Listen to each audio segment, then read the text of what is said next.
Assalamualaikum warahmatullahi wabarakatuh. Nama saya Selma Nulisha Ramadiana, biasa dipanggil Selma atau Cema. Dan usia saat ini 30 tahun, alhamdulillah. Status janda, cerai hidup, dan pekerjaan ya aktivitas kesibukan jadi karyawan swasta di Bandung. Dulu kenal sama mantan suami gimana? Sejak kapan?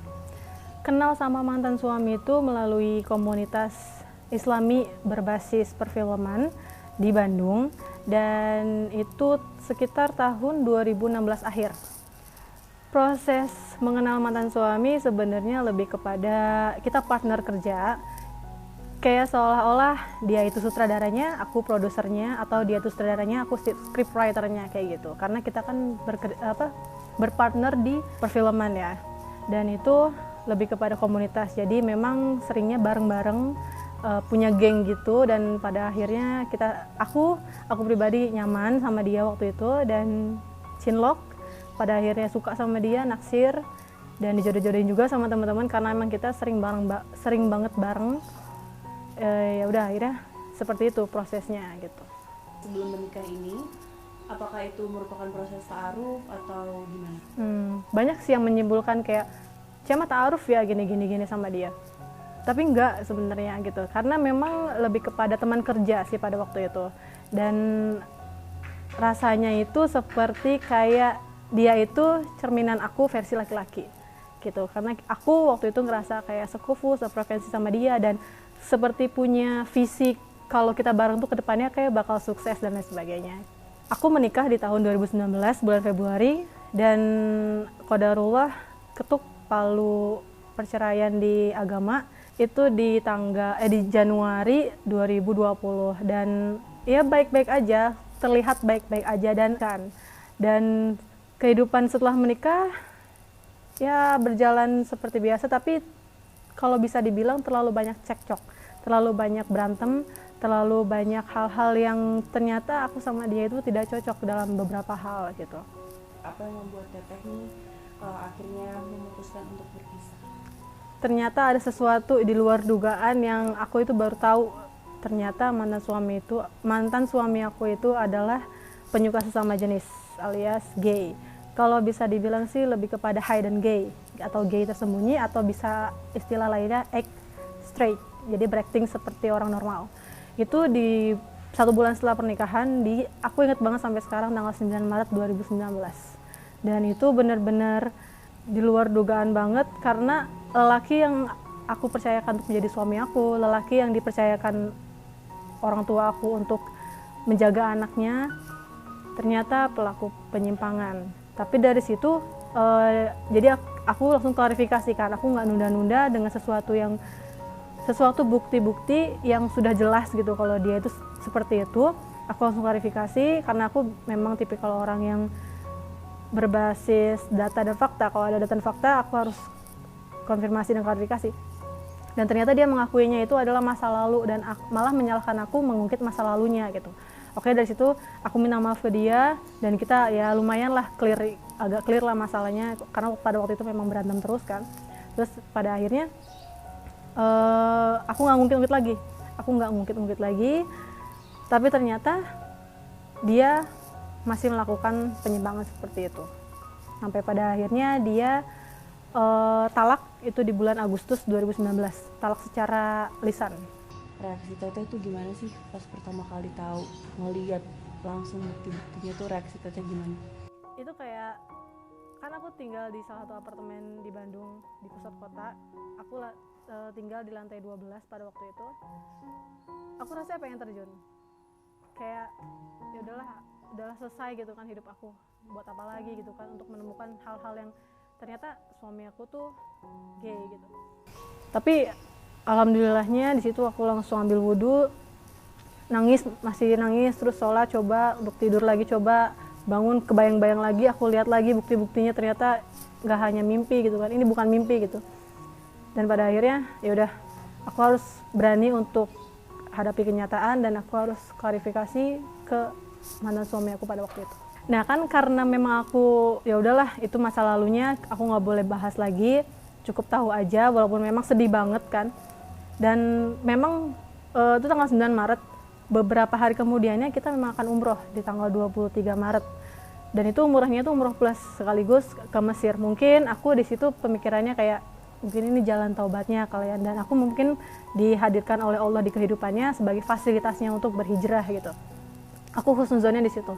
Dan ya alhamdulillah kita berangkat umroh, tapi terlalu banyak kejanggalan di situ, dalam arti sesuatu yang dia tutup-tutupi, kebohongan pelan-pelan terbuka semua, dan tapi aku masih simpen gitu. Aku kayak oke, dia bohong sama aku, dia nggak punya WhatsApp pada waktu itu karena dia ngematiin semua WhatsApp-nya. Tapi ketahuan juga sama aku saat berangkat, saat pas banget berangkat di Bandara Soekarno-Hatta. Udah gitu, di situ juga kita berantem lagi karena dia ketahuan bohong, dan aku langsung ngegeber, langsung apa ya, kasarnya ngelabrak dia gitu kan. Kamu bohong ya sama aku gitu. Itu di perjalanan, itu kita berantem di pesawat, aku ingat banget. Jadi pas malahan di sana kita tawaf bareng sama jamaah lain. Aku ngeliat dia nangis banget. Aku kira dia nangis taubat kan. Aku husnuzon di situ, mungkin memang jalannya dia untuk taubat kayak gitu. Tapi ternyata tidak. Dan umroh ini kan sebagai hadiah pernikahan dari kedua orang tua aku, dimana orang lain tuh kayak berharap akan dihadirkan itu gitu loh, sama dihadiahkan itu oleh orang-orang spesialnya untuk pernikahan mereka gitu. Tapi aku nggak mengalami hal itu, dalam arti aku berharap aku disentuh di situ, dimanjain kayak layaknya pasangan baru gitu kan. Tapi ternyata itu hanya sekedar mimpi. Sampai Mesir pun, sampai Indonesia pun aku nggak diapa-apain gitu. Pernah nggak sih Teh ngerasa nyesel dari... Oke, untuk para LGBT di sana, halo, apa kabar? Apa kalian sedang dalam keadaan yang nyaman? Apakah kalian dalam keadaan yang tenang dalam kehidupan? Atau kalian sekarang dalam keadaan galau untuk keluar dari zona itu? Kalau aku pribadi yang pernah berhubungan langsung dengan gay, tolong banget, kalau kalian memang gay, please jangan ganggu wanita-wanita yang ingin menikah, apalagi yang basically-nya mereka yang tidak berada di zona kalian, dalam arti tidak keluar malam, tidak clubbing, tidak bermain dengan orang-orang yang menyimpang. Tolong jangan ganggu mereka, please, tolong. Karena sakit hatinya tuh luar biasa ketika mereka tahu bahwa pasangan mereka, suami mereka, atau istri mereka yang lesbi mungkin ternyata menyimpang. Itu sakit hati banget. Semoga kalian segera sadar bahwa yang kalian jalani sekarang, jalan yang kalian tempuh sekarang itu adalah sesuatu yang tidak benar, sesuatu yang tidak tepat.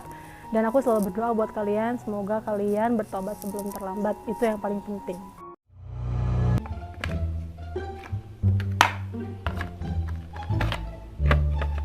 Nggak masuk ya?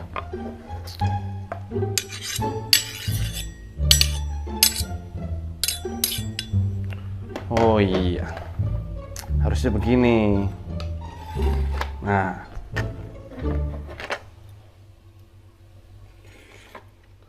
teman-teman, ternyata kalau segala sesuatu itu sesuai aturannya, jadinya bagus. Sama seperti alam raya ini, seperti manusia yang telah Allah ciptakan berpasang-pasangan, dan semua sudah diatur sesuai kodratnya masing-masing. Analoginya sama kayak keris ini. Kalau warangka ketemu warangka ya nggak bakal bisa masuk. Kalaupun masuk ya mentok, ya. Dan jadinya wagu terlihatnya. Tapi kalau warangka kemudian dibuat sarung melindungi bilah dari keris, kelihatannya jadi indah dan serasi. Yang Allah firmankan di dalam surat Ar-Rum ayat 21, bahwa Allah telah menciptakan manusia itu pasangannya dari bangsanya sendiri. Laki-laki dengan perempuan, perempuan dengan laki-laki. Adam dengan Hawa, bukan Adam dengan Santoso, Hawa dengan Sumiati misalnya. Inilah fitrah manusia yang sudah Allah tetapkan sampai akhir zaman nanti. Tidak ada manusia yang salah kodrat, yang salah penciptaan, itu tidak ada sama sekali. Sehingga tidak ada yang beralasan aku ini adalah wanita yang terjebak dalam casing laki-laki.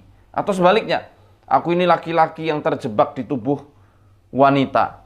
Segala penyimpangan-penyimpangan berpikir, penyimpangan rasa, terpusat pada hawa nafsu yang semuanya terletak di area bawah manusia, di perut. Dan ingatlah, perut adalah organ yang pertama kali diganggu oleh setan di awal mula penciptaan manusia. Di perut itu pula terdapat 3 unsur yang menjadikan manusia tertarik kepada sesuatu yang hina dina. 3 unsur tersebut, yang pertama adalah unsur hasrat, kerakusan, ekonomi. Semuanya terletak ada di lambung manusia. Sehingga manusia itu kadang-kadang akal dan juga perasaannya tertutupi karena hawa nafsu untuk mencari makanan dan memuaskan lambungnya. Yang kedua, hasrat seksual yang terletak di bawah pusar, yang menjadikan manusia berorientasi kepada nafsu seksual yang menyimpang dari aturan-aturan Allah Azza wa Jalla. Dia sudah punya istri misalnya, lebih mencari kesenangan pada apa-apa yang Allah haramkan di luaran sana, kepada yang bukan istrinya, kepada yang bukan suaminya. Dia sudah dikodratkan sebagai laki-laki, jatuh cinta sama sesama laki-laki. Dia dikodratkan sebagai perempuan, jatuh cinta kepada sesama perempuan. Kalau sekedar mencintai dalam hal urusan agama, ya, mencintai karena kita sesama saudara seiman, saudara sesama bangsa, tidak masalah. Tapi kalau mencintai sudah lebih daripada makna cinta, ya, secara luas, yakni ingin memilikinya dan juga berhasrat untuk melakukan hubungan intim dengannya, ya jelas itu adalah sebuah godaan setan yang luar biasa dahsyat. Makanya di zaman Nabi SAW, para pelaku-pelaku penyimpangan seksual semacam ini, ya, penyuka-penyuka sesama jenis, hukumannya adalah hukuman mati. Ada peran-peran setan yang menjadikan manusia mengalami penyimpangan-penyimpangan berpikir dan penyimpangan hasrat dalam berbagai lini. Bukan hanya masalah seksual saja, bukan hanya menyukai sesama jenis saja, tapi berbagai macam aspek kehidupan manusia. Wabil khusus bahasan kita pada kesempatan kali ini adalah tentang menyukai sesama jenis. Setan juga punya andil, teman-teman. Mereka punya andil. Pada kasus tersebut, seorang laki-laki itu ketika dia kecil, ibunya pernah bilang, ya, di sesi konsultasi yang tidak kami rekam, ibunya bilang bahwa ketika dia sedang menyusui ibunya, tiba-tiba ada seperti rambut jatuh dari atas, langsung mengenai muka dari orang tersebut ketika dia masih ada di timbangan ibunya. Nah, setelah itu perilakunya jadi berubah, sedikit demi sedikit berubah. Si anak kecil itu ketika dia tumbuh, ya, di usia TK, dia lebih cenderung untuk memainkan mainan anak perempuan. Karena kebetulan kakak-kakaknya perempuan, saudara-saudaranya banyak perempuan, dan anak-anak yang sebaya juga banyak yang perempuan. Akhirnya timbullah keinginan dan perasaan bahwa aku ini adalah perempuan yang terjebak dalam casing laki-laki. Demikian juga sebaliknya, kasus lesbian. Seorang wanita yang juga menyukai sesama wanita, hidup dengan wanita, hidup bersama, bahkan sudah melakukan hubungan yang lebih jauh lagi dengan sesama wanita, ternyata juga kena gangguan setan di awal mula dia Maka dari itu semuanya kuncinya hanya satu. Kalau Anda yang pernah mengalami pelecehan seksual, mari mendekat ke Islam, mendekat ke Quran, mendekat pada ajaran-ajaran tauhid pada Allah Azza wa Jalla, mengesahkan Allah dengan sebenar-benarnya. Karena itulah jalan selamat kita. Jangan nodai hati Anda dengan kesyirikan sedikit pun dengan sesuatu apapun. Karena sungguh bagi orang-orang yang beriman dan tidak mencampur adukan keimanannya dengan perkara kesyirikan, Allah akan jamin dia dengan jaminan keamanan, dan Allah akan tuntun dia untuk apa? Untuk mendapatkan hidayah. Solusinya untuk lepas dari kecenderungan menyukai sesama jenis, yang pertama adalah dengan tadzakkaru. Seperti di video sebelumnya saya membahas tentang tadzakkaru, sadar bahwa itu adalah perbuatan yang salah. Harus sadar dulu. Innal ladzina taqaw idza massahum ta'ifum minasyaitani tadakkaru fa idzahum mubsirun. Sesungguhnya orang yang bertakwa kalau diganggu dengan gangguan setan, ya, ta'ifun kemarin sudah saya bahas di video sebelumnya. Makna ta'ifun minasyaiton adalah dia terjebak dalam sebuah lingkaran dosa atau perbuatan maksiat yang besar di sisi Allah Azza wa Jalla. Menyukai sesama jenis, apalagi sampai berhubungan intim, sampai menikah, itu adalah sebuah kemaksiatan yang begitu besar di hadapan Allah Azza wa Jalla. Dan Allah begitu murka. Bukankah di Quran juga sudah dijelaskan tentang binasanya kaum Lut, kaumnya Nabi Lut alaihi salam, yang diadab Allah Azza wa Jalla karena perbuatan mereka yang menyukai sesama jenis, menikahi sesama jenisnya. Ayo sadar, itu bukan fitrah Anda. Kalau sudah sadar bahwa itu salah, tobati. Yang kedua adalah bertobat. Ya, tadzakkaru, dia sadar, dia bertobat, ya, beristighfar kepada Allah. Ini masih dalam lingkaran tadzakkaru, ya. Dia sadar, kalau sudah sadar ya harus bertobat. Setelah bertobat sama Allah, mohon ampun sama Allah, meminta perlindungan kepada Allah, beristi'adzah, minta perlindungan. Gimana caranya? Pakai bahasa Indonesia boleh. Ya Allah, hamba mohon perlindungan kepada Engkau dari segala potensi-potensi keburukan yang sudah terlanjur menguasai hamba, ya Allah. Dan potensi keburukan ini dari hamba, sedangkan kebaikan-kebaikan itu dari Engkau, ya Allah. Ya ilahi Rabbi, kembalikan hati hamba untuk kembali menapaki fitrahmu, menapaki fitrah yang telah Engkau tetapkan. Kembalikan hati hamba yang telah bengkok ke jalanmu yang lurus, ya ilahi Rabbi. Karena Engkaulah Tuhan yang maha memiliki seluruh hati hambamu. Engkaulah yang menggenggam seluruh ubun-ubun seluruh makhlukmu. Berdoa, minta perlindungan sama Allah Azza wa Jalla, supaya ketika kita didominasi dengan keburukan yang sedang melanda, Allah hilangkan sedikit demi sedikit. Bahkan kalau Allah kehendaki, seketika itu pula potensi keburukan yang sedang mendominasi Anda dihilangkan sama sekali. Tidak ada yang tidak mungkin. Sadar, sekali lagi saya ulangi, sadar, taubat, ya, mohon ampun betul-betul sama Allah. Bagaimana caranya? Seperti anak yang sedang merengek-rengek kepada orang tuanya untuk dibelikan permen atau dibelikan mainan. Mohon ampun betul-betul. Yang ketiga, minta perlindungan kepada Allah Azza wa Jalla dari keburukan yang sudah berlarut-larut. Anda itu tenggelam di dalam kubangan dosa tersebut. Yang keempat, harus sadar diri. Bangun kesadaran jiwa Anda, kesadaran diri Anda sendiri, bahwa Anda itu diciptakan oleh Allah untuk menghamba kepadanya, bukan menghamba pada hawa nafsu sendiri. Dan Anda yang muslim dan muslimah telah diturunkan syariat Allah berupa Al-Quran dan sunnahnya Kanjeng Nabi SAW. Bangun kesadaran diri Anda. Tentu itu tidak bisa tercapai kecuali tahapan-tahapan ini sudah dilalui. 3 tahapan ini sudah dilalui. Kalau langsung sadar diri, susah. Saya tidak memaksa Anda untuk ayo sadar diri, tidak bisa. Tapi ayo mendekatlah kepada Allah perlahan-lahan. Dalam sebuah hadis qudsi, Allah sudah mengatakan, kalau hambaku mendekatiku sejengkal, aku mendekatinya sehamba. Kalau hambaku mendekatiku dengan keadaan berjalan, aku mendekatinya dengan keadaan berlari. Ini tanda bahwa Allah itu adalah Tuhan yang maha berterima kasih. Padahal Allah nggak butuh kita. Allah nggak butuh manusia. Allah maha kuat dan maha kaya. Kalau kita tidak menyembahnya, sama sekali tidak mengurangi kekayaan Allah sedikit pun dari kerajaan-kerajaannya yang tersebar di langit dan di bumi.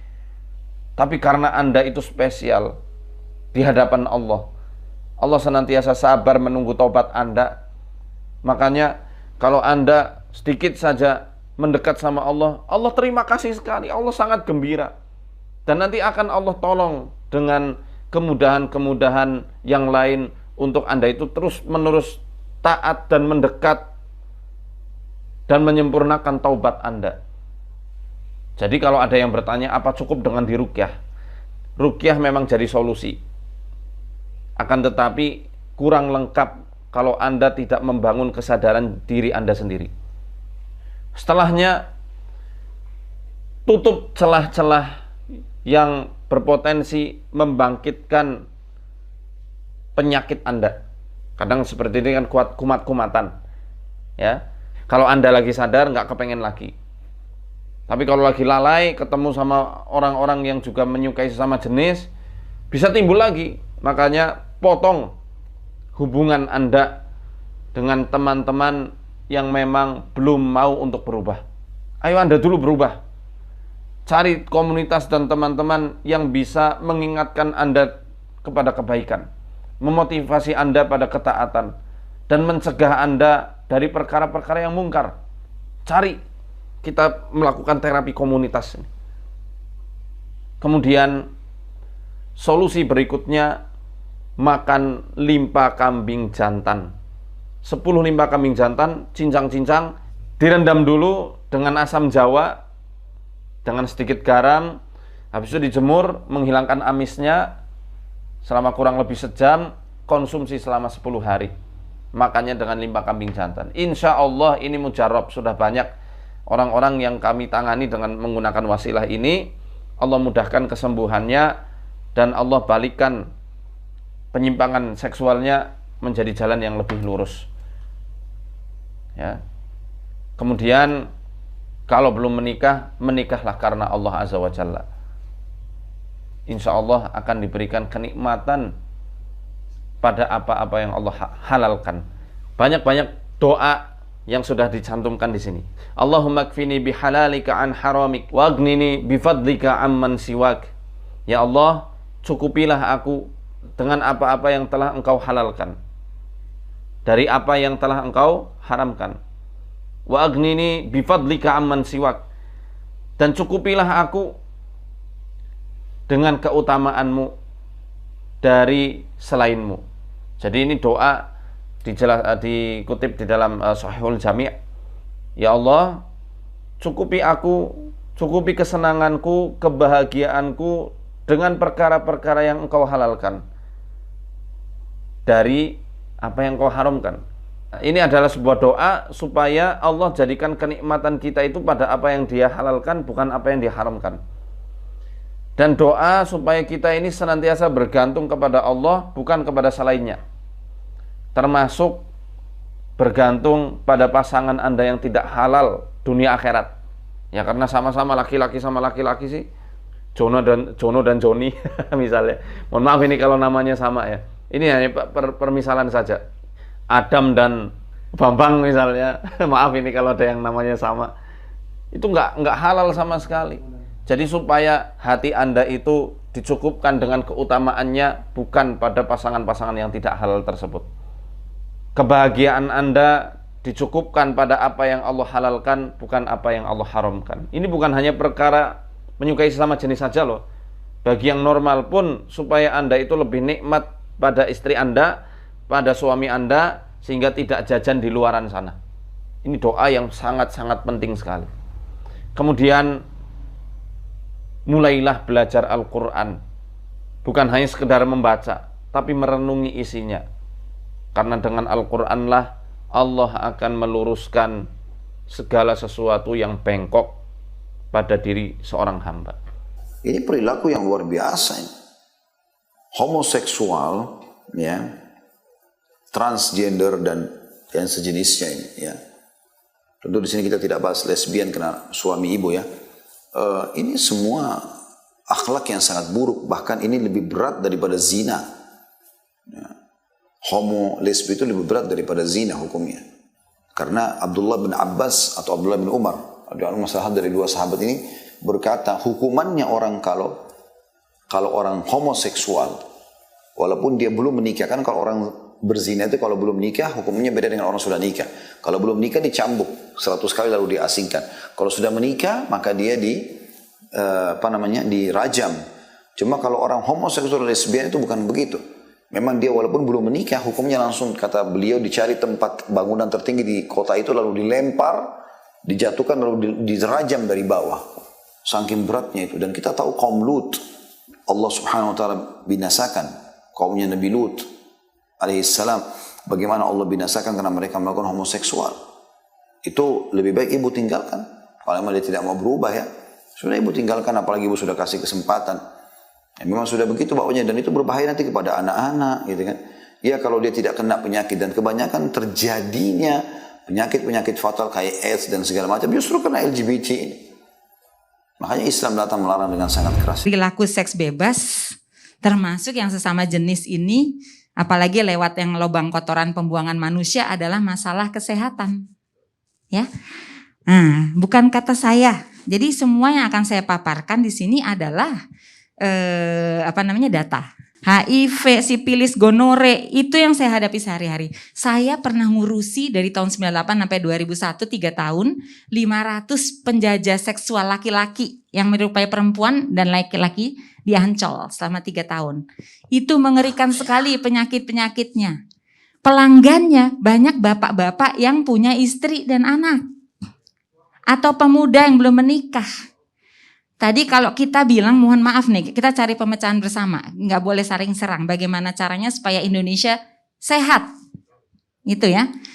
Itu justru yang suka sama suka itu yang lebih banyak dibanding dengan kejahatan seksual. Ini ada penelitian terbaru 2019 dari MIT, nggak main-main ya. 500.000 orang diperiksa gen, nggak main-main ya. Ini silakan buka ya. Bahwa tidak ada gen LGBT. Oke, ini penelitian ilmiah, nggak bisa dibantah, bukan kata saya. Silakan dibuka, ya. MIT mainannya di Amerika padahal yang mensahkan, tapi ternyata tidak ada. Kemarin saya baru pulang dari Balikpapan, ya, gereja Protestan, ya, gereja Kristen, ya itu mengundang saya. Semuanya sama, sependapat, kita tidak setuju, sama. Karena tadi ternyata perilaku seksual sesama jenis, terutama yang lewat dubur menimbulkan penyakit baru. HIV AIDS itu tahun 81 mulainya dari mana? LSL, lelaki yang hubungan seks dengan lelaki. Kita sebenarnya sekarang LSL ya. Ya kan? Lelaki seks lelaki yang lewat dubur. Tahun 81 itu mulai dari situ, ya. LSL. Iya, LSL. Iya. Lelaki udah ada di Indonesia. Saya udah dapat pasiennya dan kemarin saya waktu ke Balikpapan ke sana ya. Itu ke Kalimantan itu juga dokter spesialis kulitnya di sana bilang saya kasusnya ada nih beberapa udah meninggal nggak ada obatnya.